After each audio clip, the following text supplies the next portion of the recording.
Hamilton Disston is the reason Florida now spends billions of dollars to put its water back. In 1881, the Philadelphia saw manufacturer signed one contract for 4 million acres of Florida, a tract larger than the state of Connecticut, at 25 cents an acre, then set out to drain the Everglades and build towns on the drained bottom of a lake. $1 million over 80 miles of canal dug, and Lake Okeechobee lowered 4.5 feet. That was 1881. 15 years later, the water had come back, the fortune was gone, and Disston was found dead in Philadelphia. If you have driven the cane fields below Lake Okeechobee or walked a street in Kissimmee or Gulfport, you were standing on ground one man paid $1 million to pull out of the water. It runs through a New York lawsuit that froze an entire state's finances until one check dissolved it. Through the sugar that grew on a drained lake bed and the 2 blows that killed it. Through the city he refused to sell, that a rival turned into St. Petersburg, and through a verdict of heart failure that one Philadelphia newspaper refused to believe. Chapter 1. The Heir Who Went South to Fish. The man who would come to own a vast stretch of Florida spent the first 30 years of his life with no reason to think about a swamp at all. His money came out of steel, not water. He ran the largest saw and tool works in America, a Philadelphia concern of furnaces and grinding wheels and cured hardwood, and the record of how he came to sign the largest land transaction in the country begins with a fishing line. This story does not begin on the Everglades. It begins in a Philadelphia mill full of steel teeth. Henry Disston had founded that mill. He built the Keystone Saw Works into the largest works of its kind in the United States, and into that rising concern, in 1844, his eldest son Hamilton was born. There was no question of the boy learning the business from a distance. In 1859, at 15 years old, Hamilton Disston went on to the shop floor as an apprentice, in a works that then employed something on the order of 150 men. He learned the trade the way the men around him had learned it, at the bench, in the heat and the noise, and the fine metal filings, among people who made the blades that cut a growing country's timber and stone. He was still young when the firm's name changed to carry him. In 1865, the father took the son in as a partner, and the company became Henry Disston and Son. For the next 13 years, Hamilton learned the other half of the business, the half that could not be taught at a grinding wheel, the accounts and the contracts, the freight and the markets, the machinery of a great manufacturer as opposed to the machinery of a saw. Then, in 1878, Henry Disston died, and the whole of it passed to the son. At 34 years old, Hamilton Disston was president of the largest saw and tool works in the country, a manufacturer whose blades went out to every frontier the nation was then opening. Nothing in that inheritance pointed south. A saw magnate in Philadelphia had every reason to stay in Philadelphia, tending the furnaces that had made the family rich and the name known. What drew Hamilton Disston to Florida was fishing, not steel or strategy. Around 1877, in the years just before his father's death handed him the company, Disston came down to Florida as a sport fisherman. The state was then a kind of wilderness at the bottom of the map, half of it standing under water, much of it unmapped, a place a wealthy northern man came to for its game and its warmth and little else. Disston came for the fishing. What he found, past the fishing, was a thing the land promoters of the day had already begun to talk about in low voices. Beyond the sport lay a vast interior of shallow water and deep black muck, and the whisper was always the same. If a man could only get the water off of it, that drowned interior might be the richest farmland in America. The recreation came first. The scheme grew out of the recreation. The man who would one day spend a fortune trying to pull the water off that drowned interior was drawn toward it in the beginning by nothing more than a rod and a reel and a season on the water. The towns that scheme would eventually raise remember the sequence differently, each in its own way. In Kissimmee and in St. Cloud, in Gulfport and in Tarpon Springs, the account of who founded the place and why has been told and retold for more than 100 years, and the version taught in one town is not always the version taught in the next.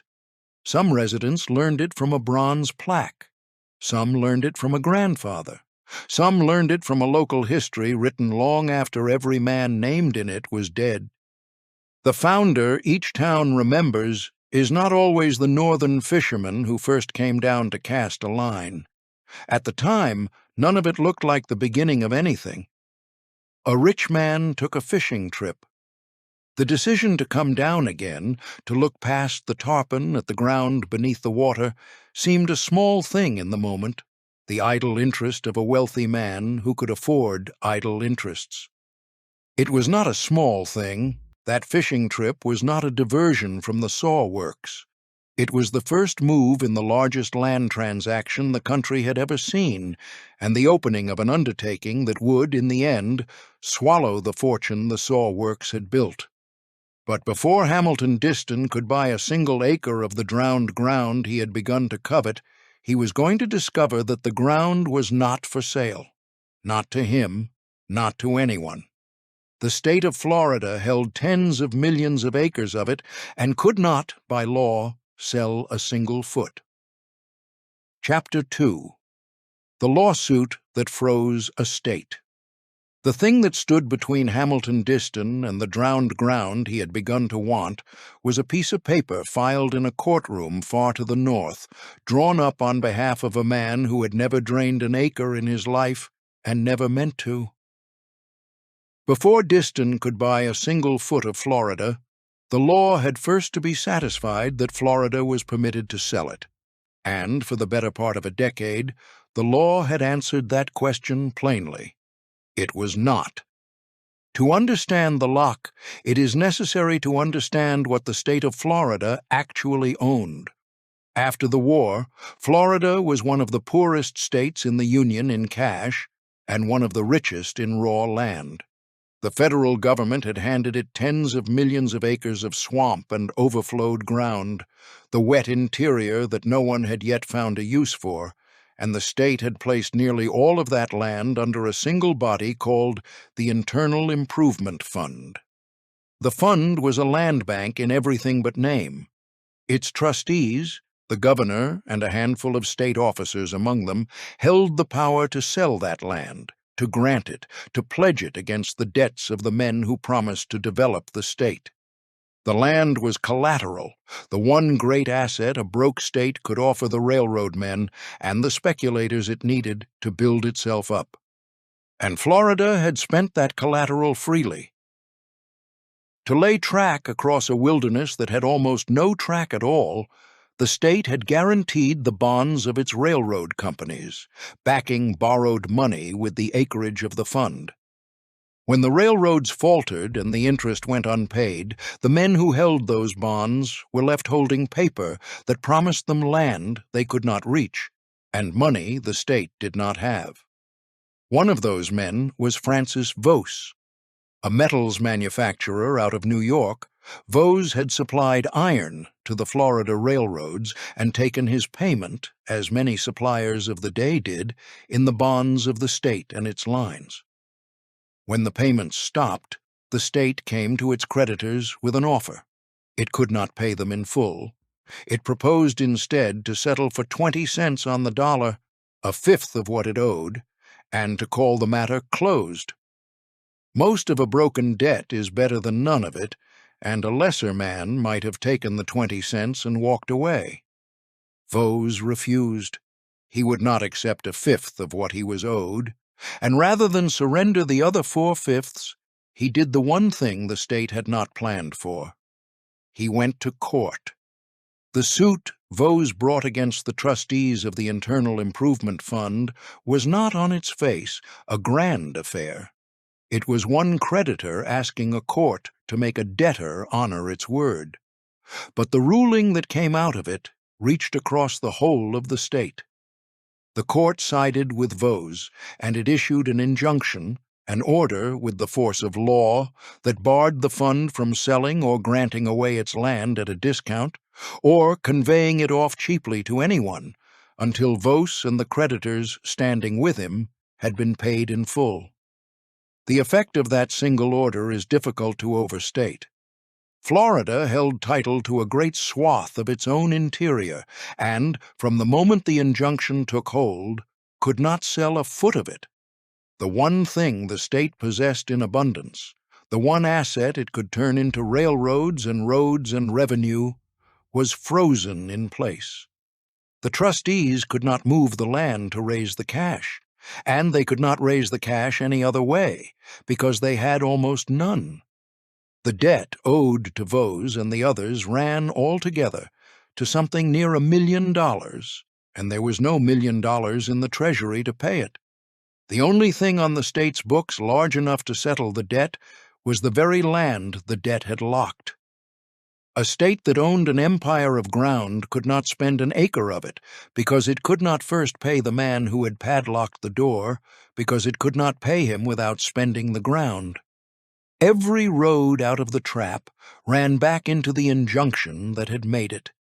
That lock held for years. It held through the whole of the 1870s, while the state stood still, and the interest quietly compounded, and the land lay under water and under law, both. And it was still holding, unbroken, when a new governor took his oath. In January of 1881, William Bloxam became governor of Florida, and with the office he inherited the padlock. He took charge of a treasury with no money in it and an estate his own government was forbidden to touch. He could not pay the state's debts. He could not sell the state's land to pay the state's debts, and he could not develop the land that was the only thing standing between Florida and its future. The problem that sat on his desk was not one of vision, it was one of arithmetic, and the arithmetic had no answer inside the borders of his own state. The answer, if there was one, would have to come from outside. It would have to come from a single man with $1 million in his pocket and a reason to spend it on a swamp. And at that very hour, while the governor turned the trap over in his mind and found no way out of it, the one man in the country who fit that description was somewhere in the south of the state, in a boat, casting a line over the very ground Florida could not sell. Chapter 3. The Bargain That Sold 4 Million Acres. In the winter of 1881, the governor of Florida did a thing that governors are not in the habit of doing.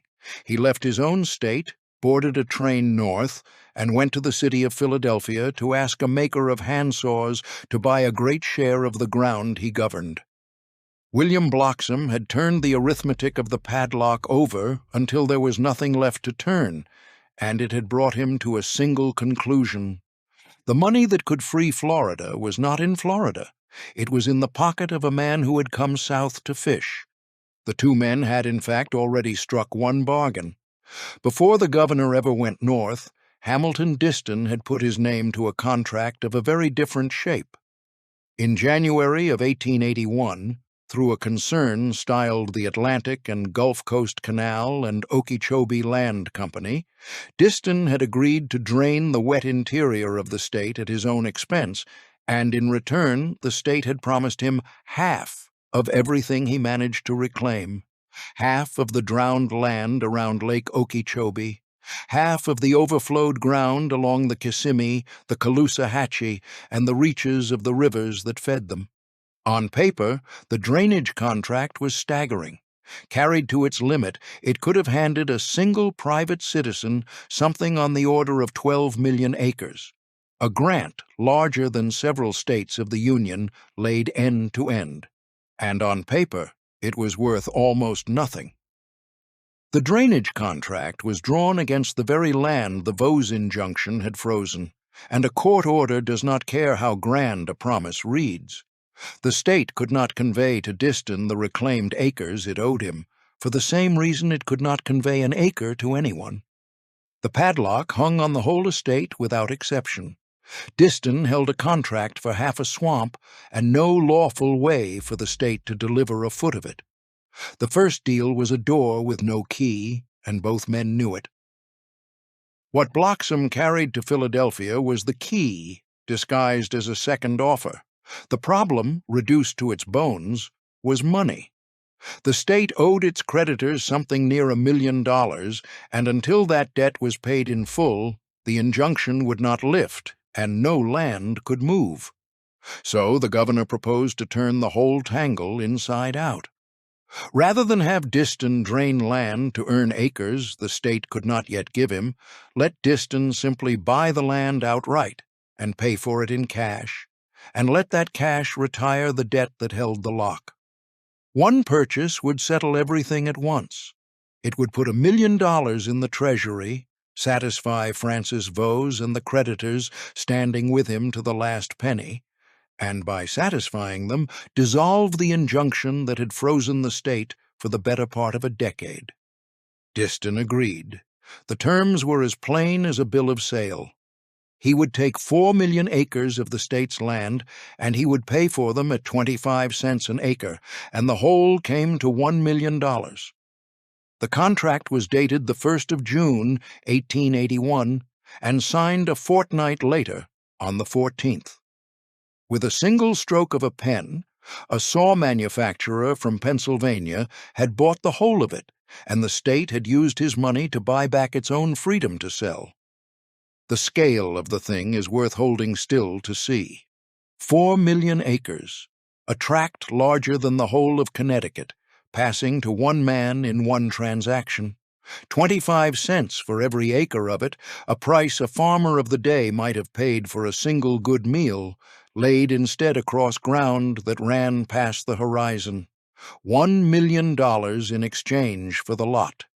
And behind that purchase, still standing, the earlier drainage contract that had set aside as much as 12 million acres more against the work Disston now meant to do. 2 contracts, 1 man, and between them a claim on more of Florida than any private person had ever held. The newspapers of the country reached for the largest words they had. The New York Times, surveying what had been done, called it the largest purchase of land ever made by a single person anywhere in the world. It was the Times that made the claim, and the phrase was the paper's own measure of the moment rather than any audited fact, for no ledger of the world's private land sales sat anywhere to be checked against. But the characterization stuck because it felt true.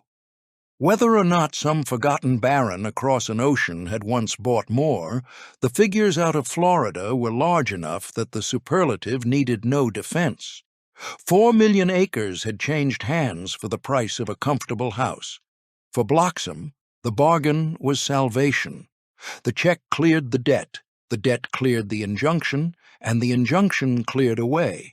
The Internal Improvement Fund could once again do the only thing it had ever been built to do, which was to turn land into railroads and roads and revenue.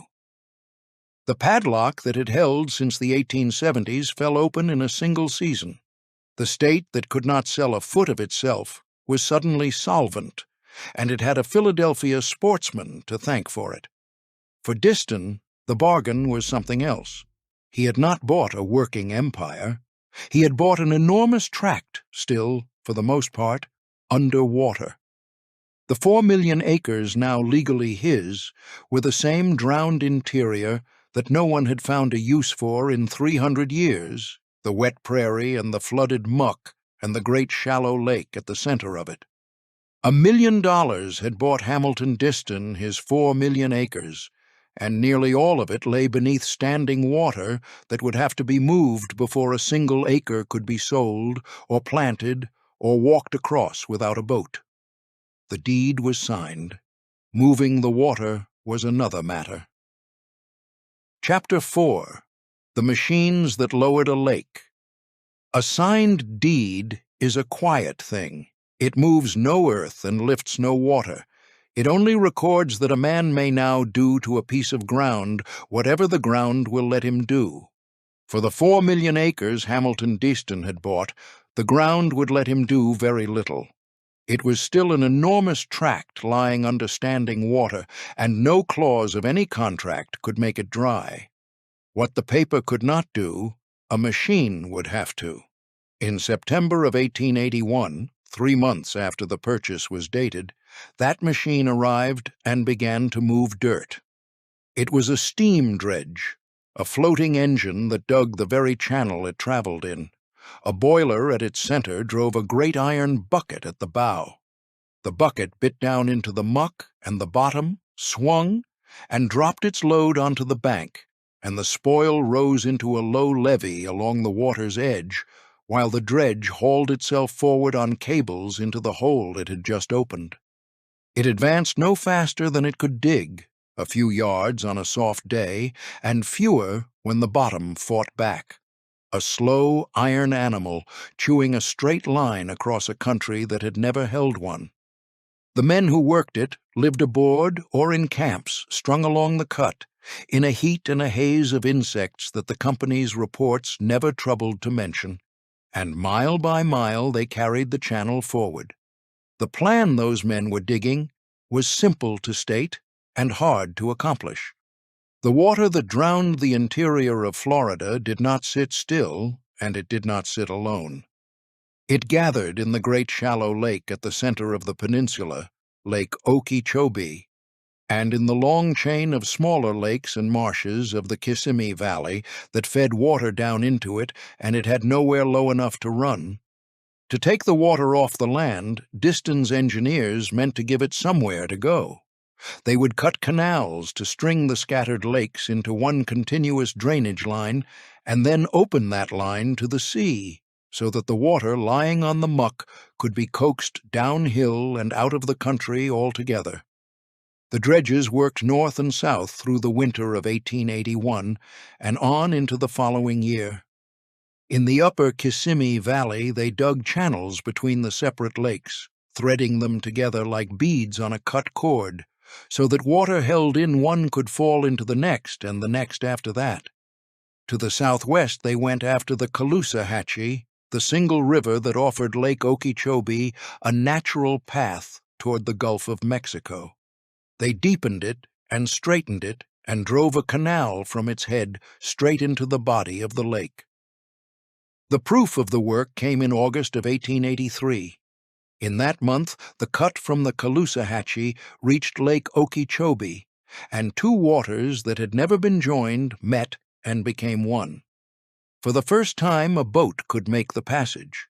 A steamboat could leave the Gulf of Mexico, turn up the Caloosahatchee, pass through Disston's Canal into the open water of Okeechobee, and steam on up the Kissimmee toward the little settlement that would take the name Kissimmee City. Water that 3 centuries of Florida had treated as an impassable wall had been threaded onto a navigable line, and a vessel could now run from the sea into the drowned heart of the peninsula. The measure of what the dredges did is best taken in a handful of figures. Over 80 miles of canal were cut through the Kissimmee Valley and around the lake, and every one of those miles was a channel, where before there had been only marsh. Lake Okeechobee itself, the reservoir into which all that water gathered, was drawn down by about 4.5 feet, its shoreline retreating and the wet prairie at its edges rising out of the water into open air.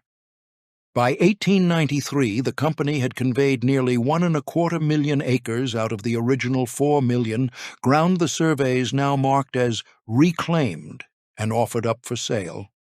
And the whole of it had begun with a single steam dredge in the autumn of 1881, one engine set against a whole drowned interior. The reports that went out from the work were triumphant, and they traveled further and faster than the water ever did.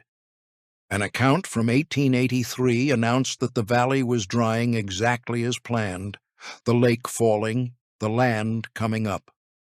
By the year after, The company was crediting itself with nearly 3 million acres reclaimed, a figure that circulated as settled fact and did as much as any dredge to sell the enterprise to the world. The word deserves a closer look than it was given at the time. Reclaimed in these reports meant claimed on paper as drained. It did not mean surveyed, walked across, and found dry. The distance between the two was wide, and one day it would matter a great deal. 6 years on, a commission appointed by the state would look at the same ground and call most of the effort a failure. But that reckoning belonged to a later chapter. In 1884, the numbers only climbed, and the land was moving. There was a flaw beneath the triumph that no report named, because to name it would have been to stop the sale. The water the dredges pushed off the land had not been destroyed. It had only been sent somewhere lower, down the new canals and out through the Caloosahatchee to the Gulf, and water that is merely moved keeps the old habit of returning. For the moment the channels held, the lake stood lower than any map had ever shown it, and the ground along the fresh cuts looked at last like land a man could buy. Disston did not wait for it to finish drying. The dredges were still chewing forward, the wet season still had its answer to give, and already, on the banks of the very canals the machines were cutting, the first towns were being surveyed, named, and sold. Chapter 5. The towns sold before they were dry. A canal is a line of credit written in water. Long before the ground beside it has given up its moisture, the channel has already done the one thing a buyer cares about. It has drawn a straight edge across the map and put a price on the acres to either side. The dredges of Hamilton Disston were still cutting forward through the Kissimmee Valley. The wet season had not yet been asked the question that would one day undo the whole scheme, and along the banks the machines were opening. The land was already being surveyed into lots and sold. The towns came before the dryness did. The first of them, and the largest, stood at the head of the whole enterprise. Kissimmee rose on the shore of Lake Tohopekaliga.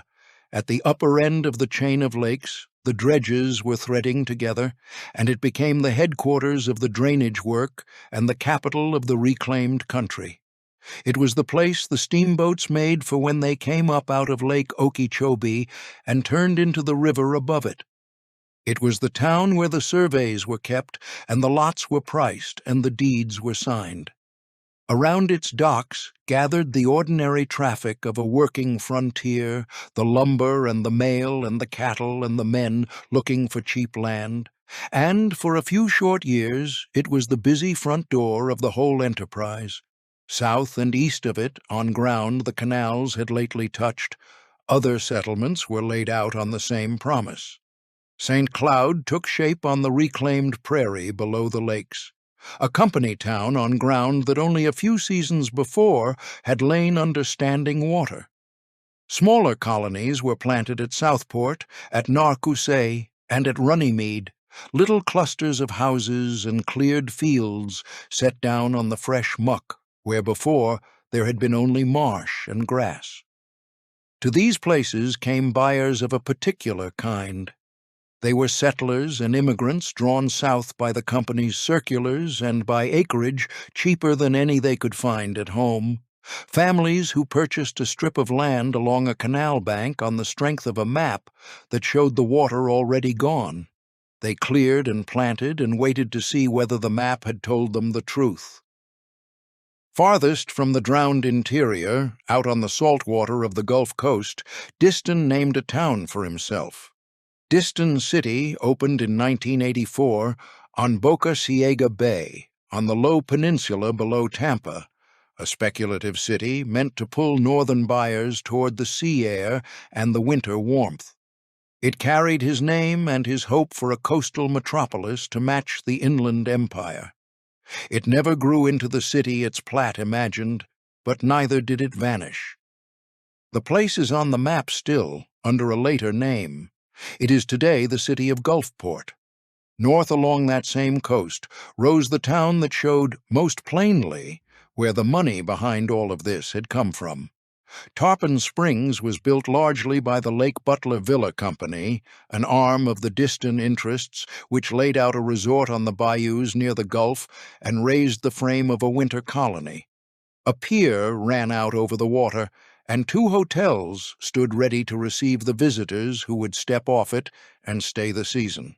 The lumber that framed those buildings did not come from Florida. It was cut and dressed far to the north, at Disston's own sawmill in Atlantic City, New Jersey, then loaded aboard vessels and carried down the length of the coast to the Gulf. The fortune made in steel saws in Philadelphia was, quite literally, being sawn into boards in New Jersey and shipped south to build the towns that the same family's canals had made worth building. The selling ran ahead of the settling everywhere. Land was offered along the banks of channels the dredges had only just opened. On acreage, the surveys marked as reclaimed, and the company advertised as dry, in a country where the water had been lowered but not yet carried off for good.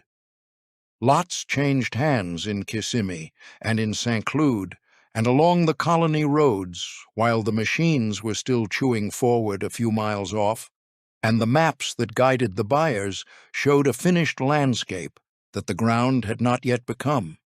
For a while the promise held. The lake stood low, the new streets were firm underfoot, and the towns filled with the plain daily business of people who had bought a piece of the reclaimed empire and meant to make a life on it.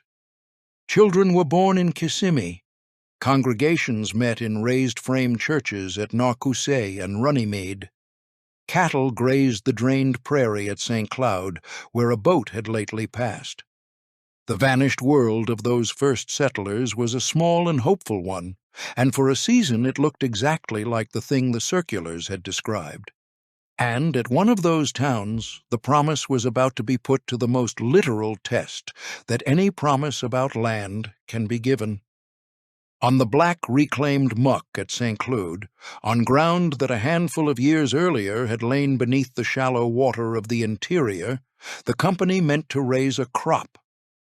The question the whole scheme had been built to answer, whether anything of value could actually be grown on the drained bottom of a Florida lake, would be settled at last. It would be settled by whatever came up out of that soil. Chapter 6. The Sugar That Grew on a Lake Bed.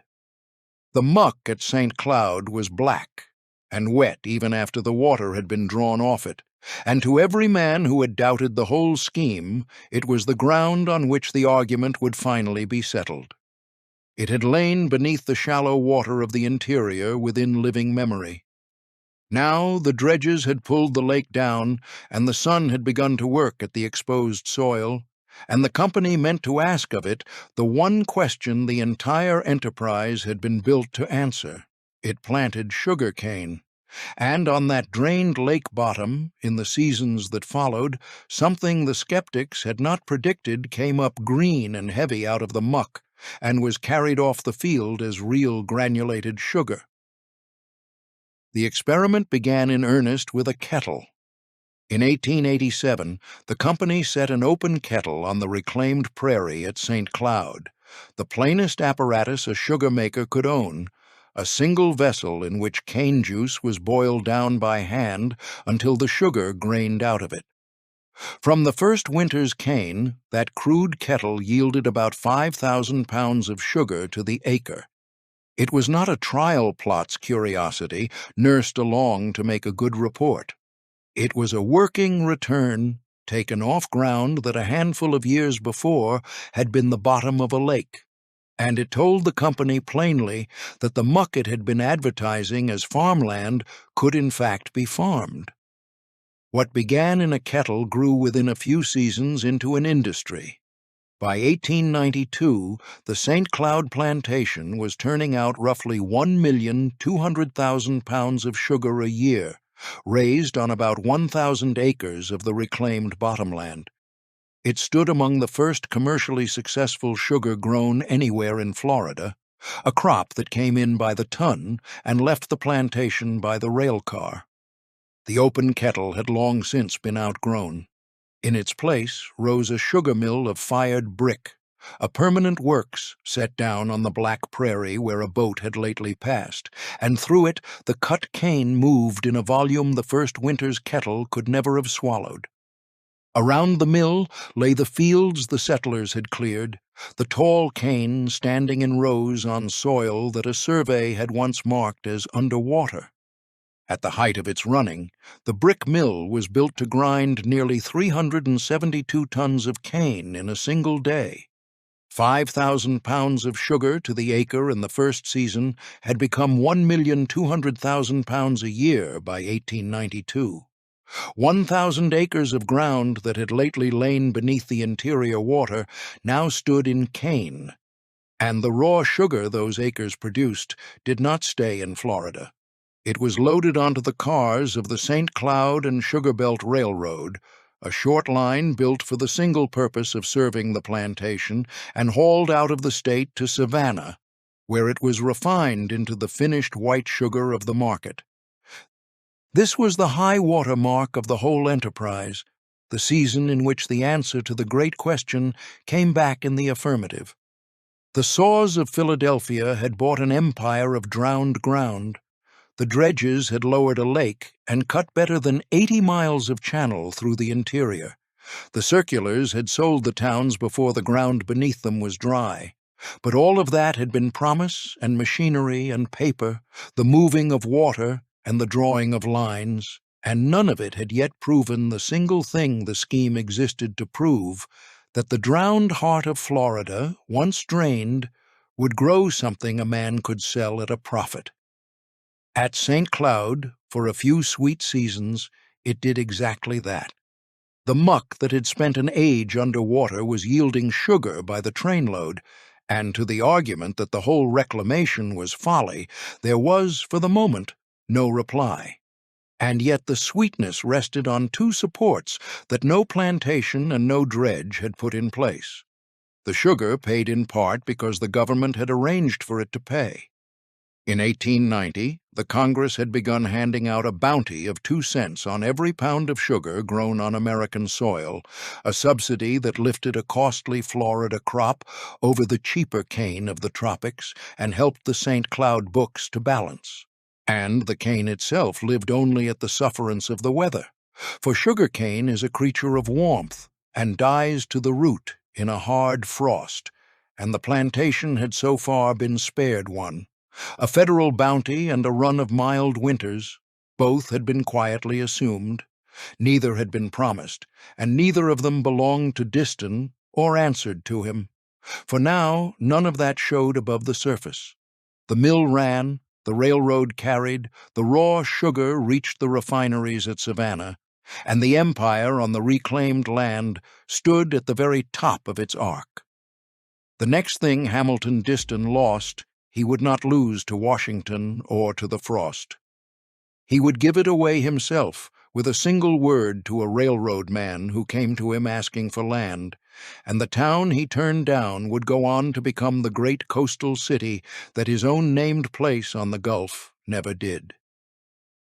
Chapter 7. The City He Refused to Sell.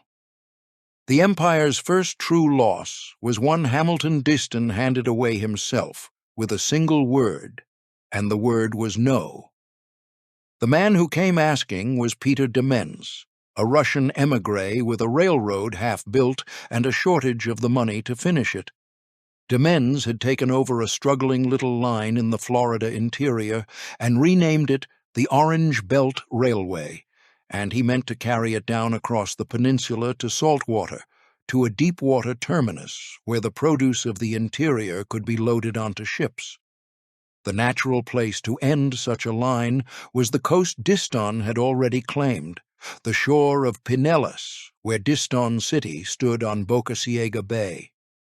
To bring the rails down to that shore, Demens needed land.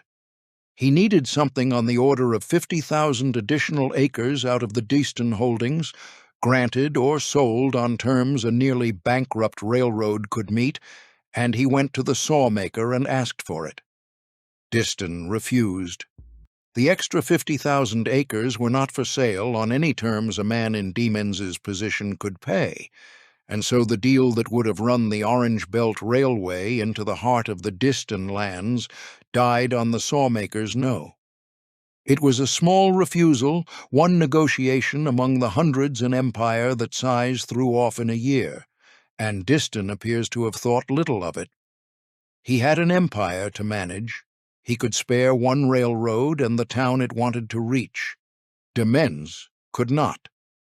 Turned away from the ground he had wanted, he carried his rails to a different point on the same Pinellas Peninsula, a few miles north of the shore Disston had platted, and there, on the 1st of December of 1886, the Orange Belt Railway reached the water and stopped. The place had almost nothing on it, a stretch of sandy coast and a name not yet fixed. Demens, it is said, named the raw new town at the end of his line for the Russian city of his memory, and called it St. Petersburg.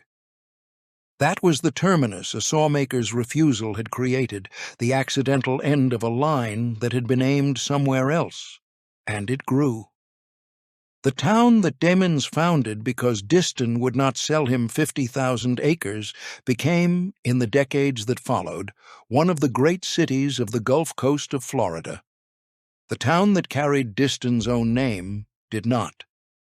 Disston City, opened in 1884 on Boca Ciega Bay, never became the boomtown its circulars had promised.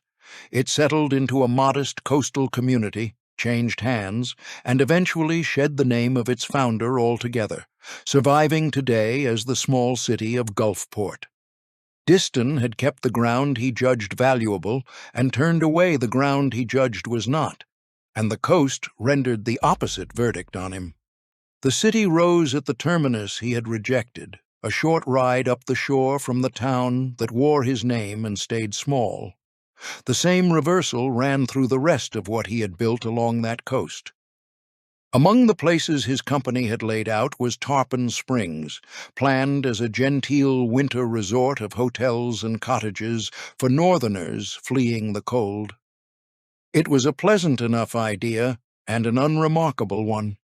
But in the mid-1880s, in the waters just off that stretch of the Gulf, spongers working down from the older grounds found rich beds of natural sponge, and within a few years the quiet resort had been overtaken by an industry no one on the Disston side had planned for. Boats and divers and buyers gathered at Tarpon Springs until the winter colony had become the leading natural sponge port in the United States, a working waterfront of sponge boats that owed nothing to the hotels the company had meant to fill. The lasting successes of the Disston Empire, it was becoming plain, were the ones Disston had not chosen.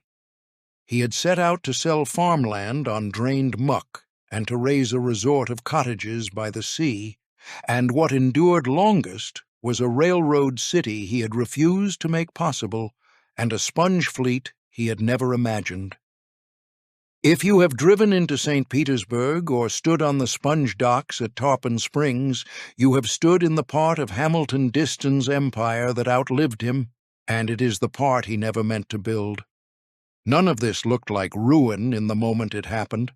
The refusal of Demens cost Disston one town off the edge of an empire that still ran past the horizon, a rounding error against the whole of it, and the rise of St. Petersburg and the Tarpon Springs sponge fleet took years to declare itself.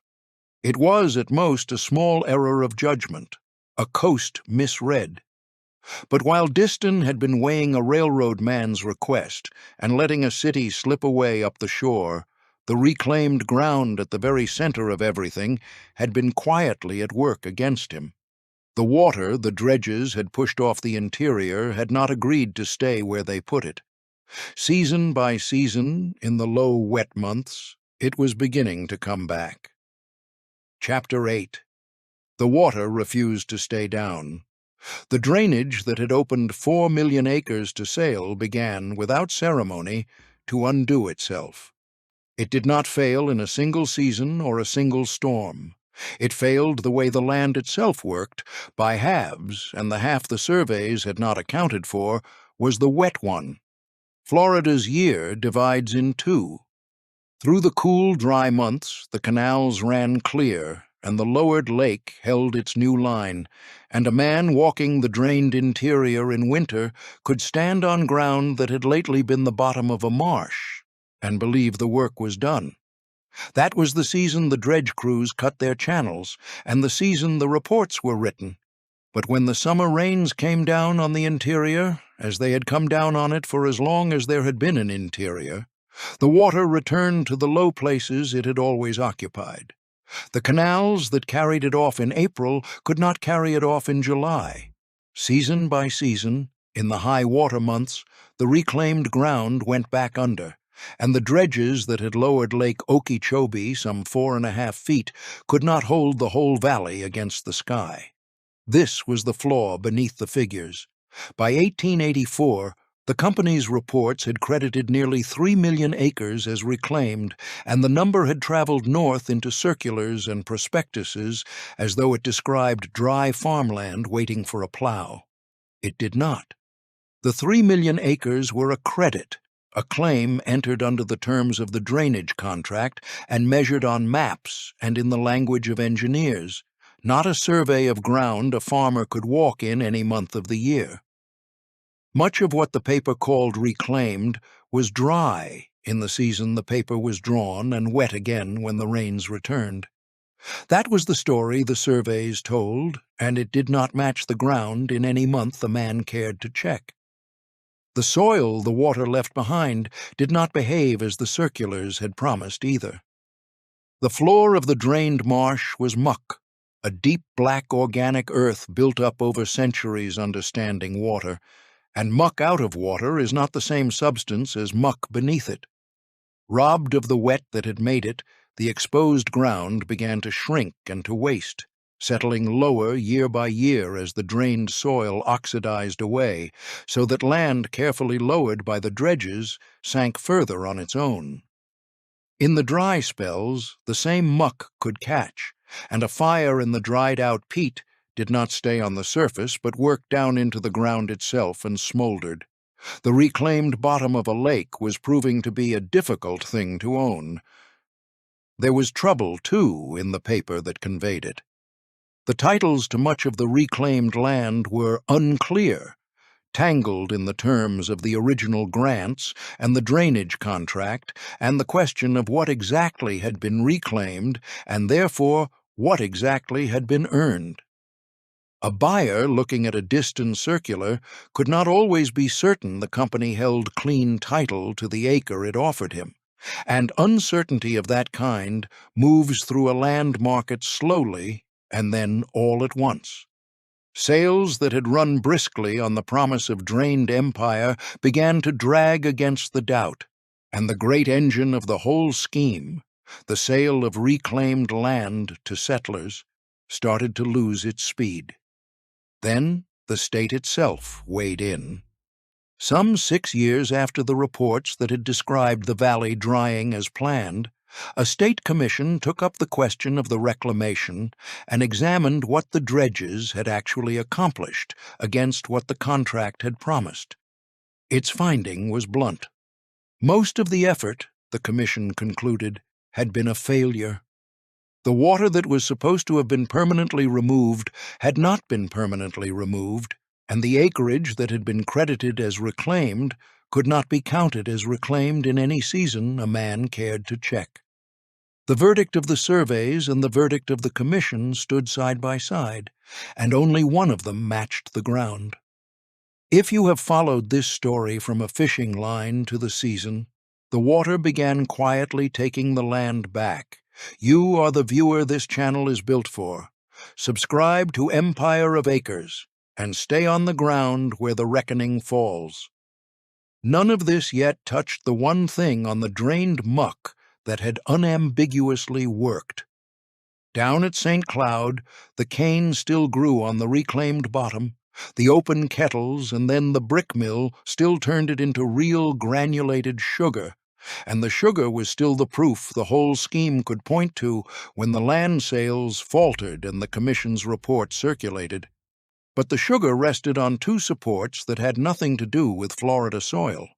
It stood on a federal bounty of 2 cents a pound that Congress had voted in 1890 and could take away, and it stood on the accident of mild winters in a place that did, on rare occasions, freeze. As long as Washington paid the bounty and the frost stayed north, the ledger at St. Cloud balanced, and the empire had an answer to its critics. Neither support was promised past the year the empire would need it most. Within a single stretch of a few months, the men in Congress and the weather over Florida would each remove what they had lent, the one by a stroke of the pen and the other by a night of cold, and the sweetest thing Hamilton Disston had built on the drained bottom of a lake would have nothing left to stand on. Chapter 9. The Freezes That Killed the Sugar. Whatever undid Hamilton Disston's empire did not rise out of the muck he had drained.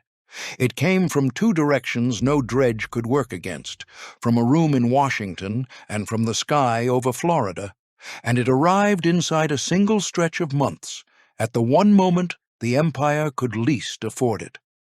The first blow was written into law. In 1890, Congress had voted a bounty of 2 cents on every pound of sugar grown and refined on American soil.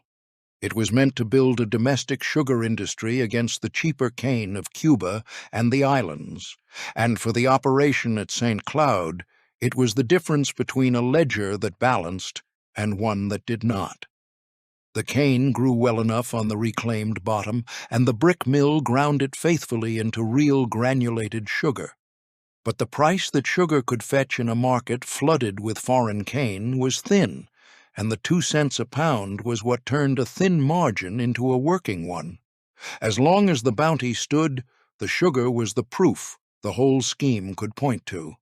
The bounty stood for 4 years. In the autumn of 1894 it fell. The Wilson-Gorman tariff, passed that fall, swept the sugar bounty away, and the 2 cents a pound that had underwritten every barrel out of St. Cloud simply stopped. Nothing about the muck had changed, and nothing about the mill had changed. What changed was a column in the federal ledger, and with it the arithmetic of the only enterprise on the drained land that had unambiguously worked. Sugar grown on Florida muck and hauled to Savannah to be refined could not, without the subsidy, be sold for what it cost to make. The crop that had answered the empire's critics could no longer answer for itself.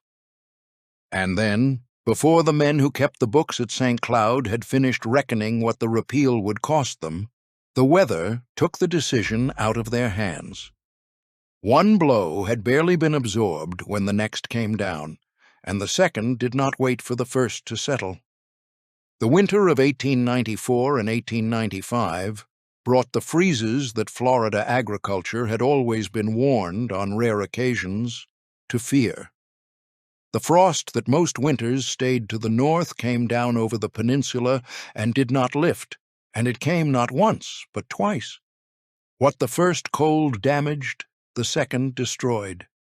The citrus groves that were the pride of the interior were killed back to the root across whole counties, and the cane on the reclaimed muck at St. Cloud, a tropical grass with no defense against a hard freeze, went down with them. The mild winters the sugar had quietly leaned on, the second of the two supports beneath it, had never been promised to anyone. In that season, the accident of them ran out. Between the two, the tariff and the frost, the sugar experiment at St. Cloud had nothing left to stand on. The federal subsidy that made the numbers work was gone, and the crop the subsidy was meant to sell was frozen in the field. With both its market and its harvest gone in the same year, the sugar operation simply ended. For a few years, the brick mill stood idle on the drained bottom, its machinery cooling, the cane that had fed it no longer planted. Then even the idleness ended. By the turn of the century, the works at St. Cloud were broken up. Around 1900, the mill's machinery, the rollers and the kettles and the iron, built to grind close to 372 tons of cane in a day, was sold off and shipped out of the country, carried south to Mexico to grind other men's cane on other men's land. What had been among the first commercially successful sugar operations in Florida was dismantled and sent away. Where it had stood, there remained only the canals the dredges had cut and the empty shell of the mill, settling slowly into the muck it had been built to exploit. The sweetest thing Hamilton Disston had made on the bottom of a lake was finished, and it had been finished by forces that never once touched his soil. A vote in Washington and 2 nights of cold had done in a single year what the wet season had been doing slowly to the rest of the reclaimed land. The proof that the scheme could work was gone, and with it the last argument the empire had been able to make in its own defense. What remained was the paper. The land sales had slowed against unclear titles, and the returning water, the sugar that might have carried the enterprise, was ash and rust, and beneath all of it lay the debt that had built the empire in the first place. $1 million had bought the empire, and that million, and the notes and mortgages stacked on top of it, had never gone anywhere. With the sugar gone and the land unsold, there was nothing left to service them, and the paper that had funded an empire was about to come due all at once. Chapter 10. The Debt No One Could Carry. The man who had unlocked the finances of an entire state could no longer answer for his own. In the middle years of the 1890s, Hamilton Disston, whose single check had once dissolved the injunction that froze every land sale Florida could make, stood on the wrong side of the same arithmetic he had once resolved for others. The debt that had built the empire had never left. It had only waited, and now it had come to the front of the line. It had chosen its moment badly, or rather the moment had chosen it, for the paper came due into the worst credit market the country had seen in a generation. In 1893, a financial panic swept the United States. Banks called in their loans, railroads went into receivership by the hundred, and the easy money that had underwritten a decade of speculation dried up almost overnight. A man who needed to borrow against Florida land in 1893 found that the lenders who had once competed for the privilege were themselves scrambling for cash. The empire had been raised on credit in a rising market. Now the market had fallen out from under it, and the credit went down with it. Against that background, every weakness in the Florida operation came due together. The land that was supposed to pay the debt would not sell cleanly because the titles to much of it were unclear, tangled in the overlapping grants and conveyances of a scheme that had moved faster than the surveyors and the recorders could follow. The land that could be sold was often the land the water had come back to claim, for the over-drainage that had looked so convincing in the reports of the early 1880s had not held, and a buyer who inspected his purchase in the wet season saw the reclaimed bottom of a lake going quietly back to lake. And the one enterprise on the drained ground that had unambiguously worked, the sugar at St. Cloud, was gone, killed the season before by the repeal of the federal bounty and the 2 freezes that came behind it. Every stream that might have serviced the debt had been cut off in its turn. What remained was the debt. Its shape can be read in the instruments that survived it. By 1895, a note for $1 million had come due, the round million that echoed, dollar for dollar, the sum that had bought 4 million acres 14 years before. That was one obligation, and by itself it was already more than the crippled Florida operation could cover. It did not stand by itself. By one account, the Florida assets were carried under a mortgage of $2 million, a separate and larger encumbrance laid over the land itself. The 2 figures did not fold into a single sum, and they were never one debt wearing 2 faces. The $1 million note was money owed on a fixed date. The $2 million mortgage, as that one source records it, was the land pledged as security against a far larger balance. Held apart, as they must be held, they described together a burden that no revenue the drained land could now produce would ever retire. The numbers, set beside the numbers of the ascent, tell the reversal without a word of comment. A $1 million note fallen due. A mortgage of $2 million laid across the ground by one account. A national panic in 1893 drying the very wells a borrower would have gone to. And behind all of it, 4 million acres bought at 25 cents an acre, now pledged in its entirety against debts it could no longer pay. The land that had been the answer to every doubt had become the collateral for every loss. There was a hard symmetry in it. The Florida land had been the engine of Disston's power. It was the asset that dissolved the Vose injunction, the acreage the newspapers had measured against whole states, the security on which the entire architecture of the enterprise had been raised. Every canal the dredges cut and every town platted on the promise had been an argument for its worth. Now that same land had become the measure of his ruin. The mortgage the reclaimed acres secured showed exactly how far the fortune had fallen, and the deeper the empire had been mortgaged, the more completely it had passed, in all but name, out of the hands of the man whose name it still carried. By the middle of the decade, the accounting was, in every practical sense, finished.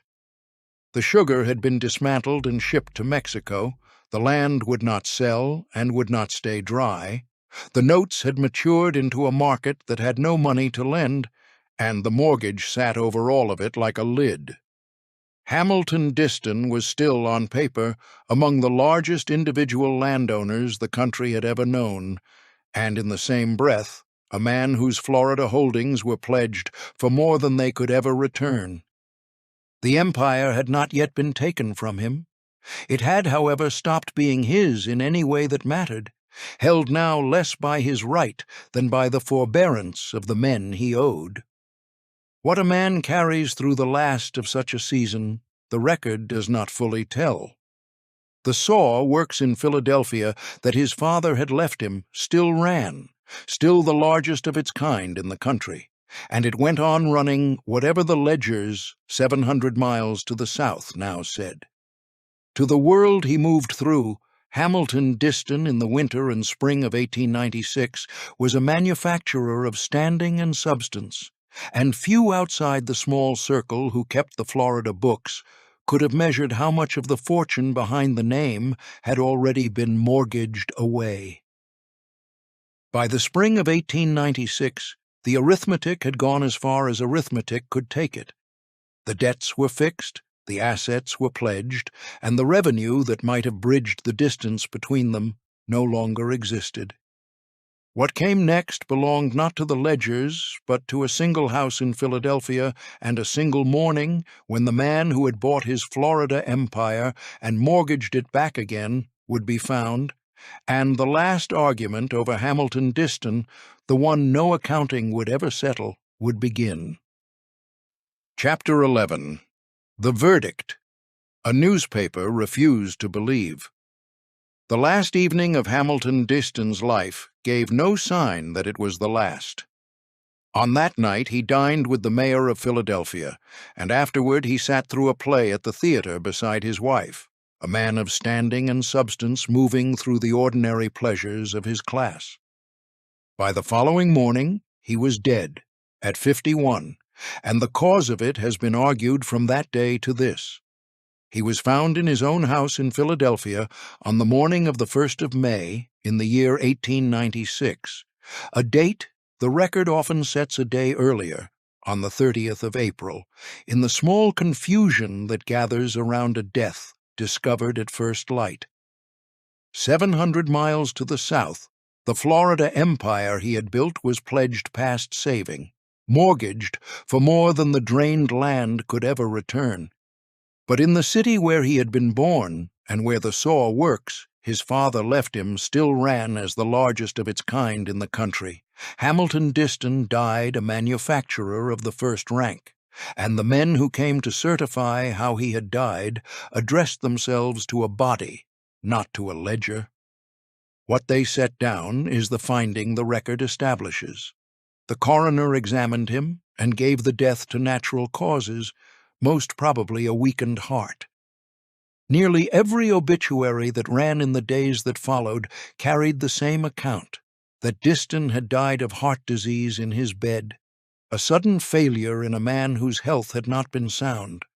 The New York Times, reporting his passing, noted that he had suffered an attack of typhoid pneumonia some months before, an illness of the kind that leaves the heart taxed and the constitution thinned long after the fever itself has gone. A heavy man in middle age, lately recovered from a serious sickness, carrying in private the collapse of a fortune few around him had measured, dead in the night of a heart that gave out. That was the verdict of the officer charged with rendering one, and it was the verdict the newspapers of the country printed as fact. The coroner's verdict was not the end of the argument. It was the beginning of it. For alongside the official finding, there ran, from very near the start, a second and darker account, and it has never entirely died.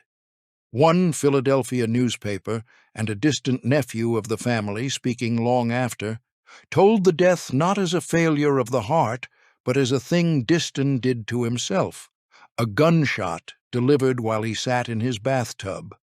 That is the minority story, and it must be named as exactly that.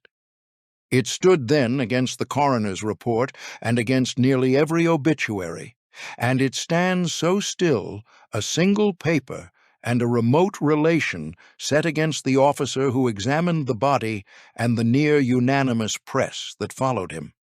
It has never been proved. It has never been reconciled with the natural causes finding that carried the weight of the record, and no account written since has been able to close the distance between the two. The chapter of Disston's life that should have been the plainest, the simple fact of how he came to die, is the one the sources will not agree upon.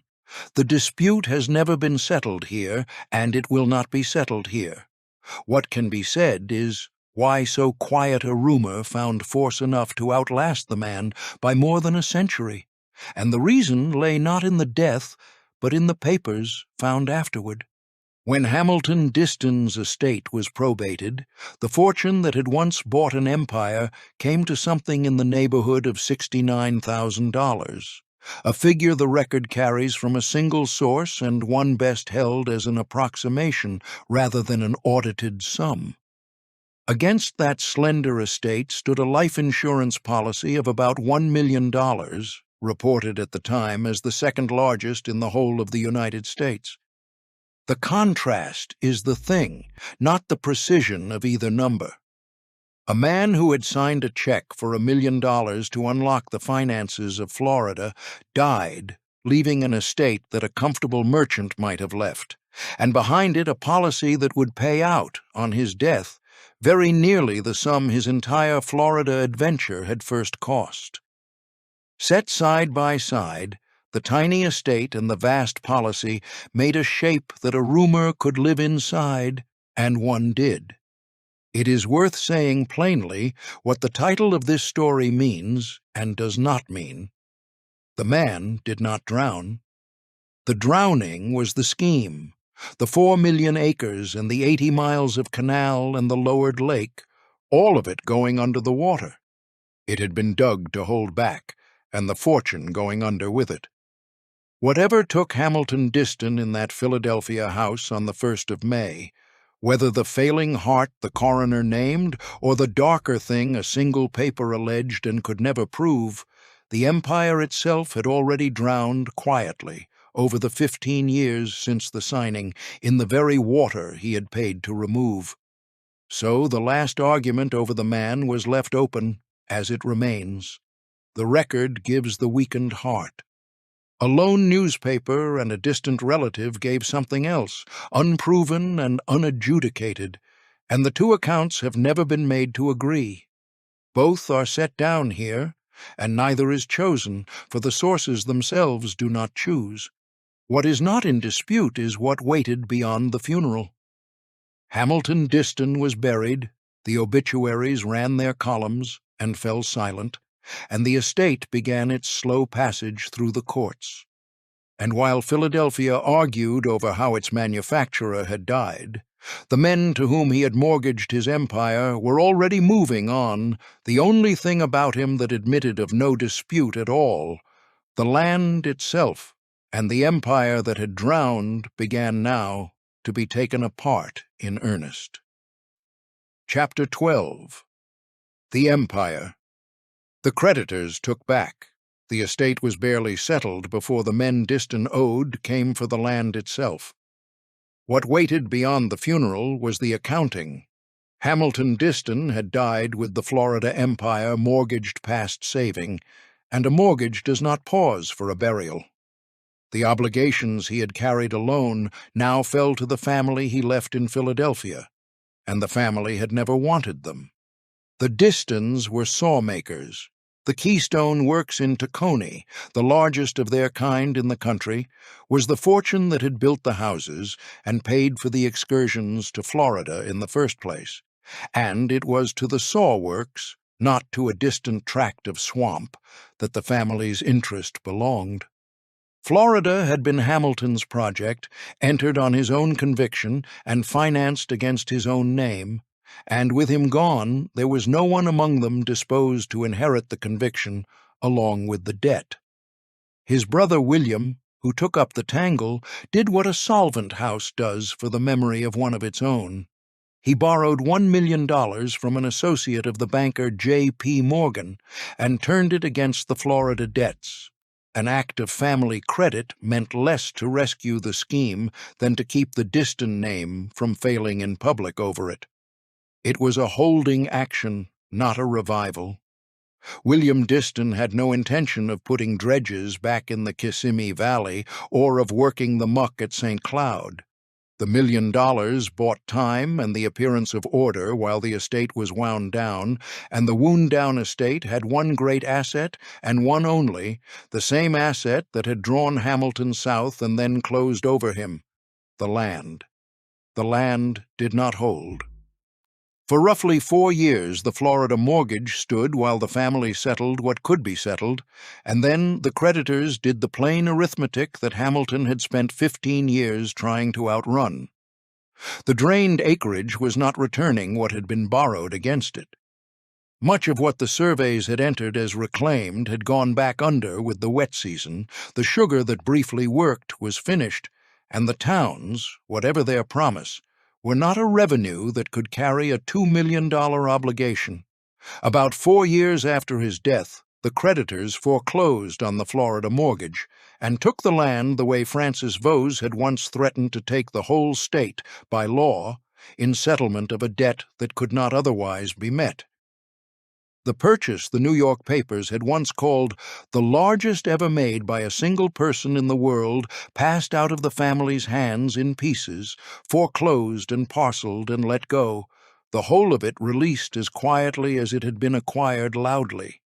And yet the thing he had set moving did not stop when his name came off the deeds. The towns he had founded or fostered went on without their founder. Kissimmee, laid out as his headquarters on the shore of Lake Okeechobee, remained a working town. St. Cloud kept its streets after the sugar was gone, though by 1900 the mill's machinery had been sold and shipped to Mexico, leaving the brick shell and the canals behind it as the only monument the sugar experiment would ever keep. Disston City, opened in 1884 on Boca Ciega Bay, shed his name and became Gulfport. Tarpon Springs, built up by his Lake Butler Villa Company as a winter resort, had found by accident the fortune he never planned, the sponge beds off its coast that turned a resort town into the leading natural sponge port in the United States. Even his losses had outgrown him. The 50,000 acres he had once refused Peter Demens had sent the Orange Belt Railway's terminus elsewhere, and that terminus had become St. Petersburg, the boom town his own Disston City was meant to be and never was. This is the ledger the record leaves open, and it belongs less to the historian than to the people who live on its outcome. If you are a Floridian, or descended from the families who settled the towns his companies laid out, tell me which Hamilton Disston you were handed. Is he the founder whose $1 million broke the lock on a frozen state and opened the ground that Henry Flagler and Baron Collier would later build the modern peninsula upon? Or is he the speculator who first put a dredge to the Everglades and lost 4 million acres to the reach of his own scheme? Set the two men side by side for the record answers to both, and say which one your Florida remembers. But the deeper inheritance was not in the towns at all. It was in the ground. The 80 miles of canal stayed cut. Lake Okeechobee stood some 4.5 feet lower than the level nature had set for it. The Kissimmee had been straightened toward a purpose it had already failed to serve, and none of it filled back in when the money ran out and the family turned away.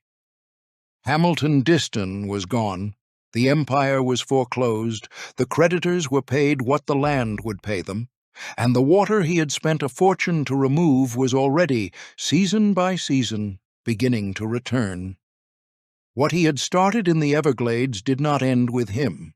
It was only beginning to be reckoned, and the bill for it would fall not on his heirs, but on a state, and it would take more than 100 years, and it has not been settled yet. Chapter 13. The water a state is still putting back. The towns outlived the man, but the thing he set in motion outlived even the towns, and the state is still paying for it. What Hamilton Disston had begun in the Kissimmee Valley and along the rim of Lake Okeechobee did not belong to him for long, and it never stopped belonging to Florida at all. The 80 miles of canal he cut were the first serious attempt anyone had made to drain the Everglades, and though his private version of the idea failed and foreclosed and passed out of his family's hands, the idea itself did not fail with him. It had been proven possible. A dredge could lower a lake.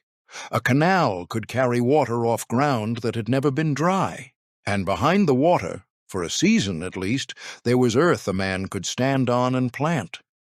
Disston had demonstrated the principle at enormous cost to himself, and the state took the principle and kept it.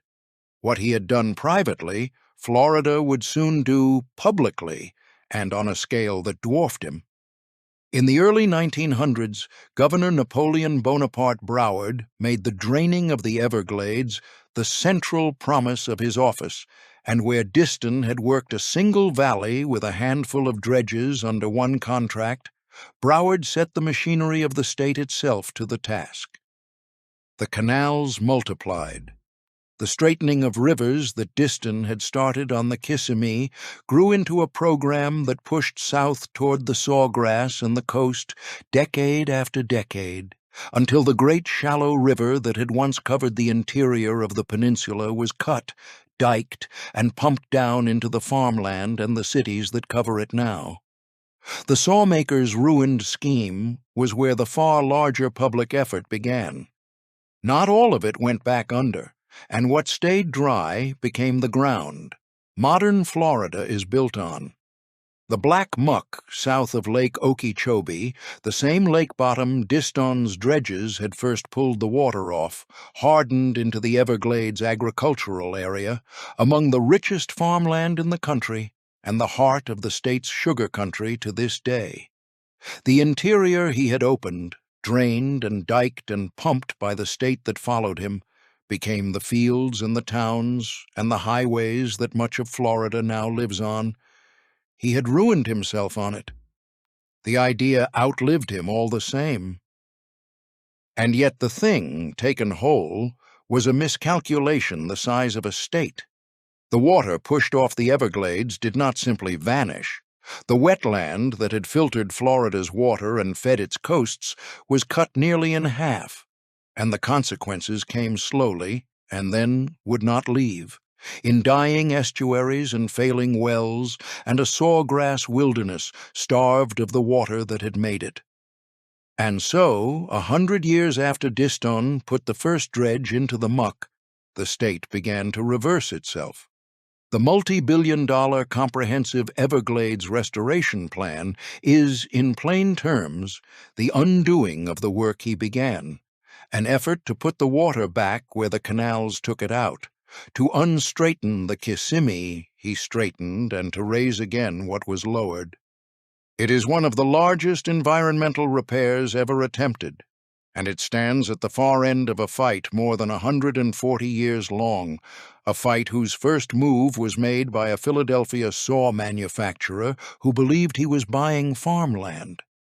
If you have driven Florida's highways past the sugar fields on the black muck south of the lake, or watched an airboat turn out across the sawgrass toward the horizon, you have seen the ground that Hamilton Disston paid $1 million to pull out from under the water, and the same water the state now spends billions to put back.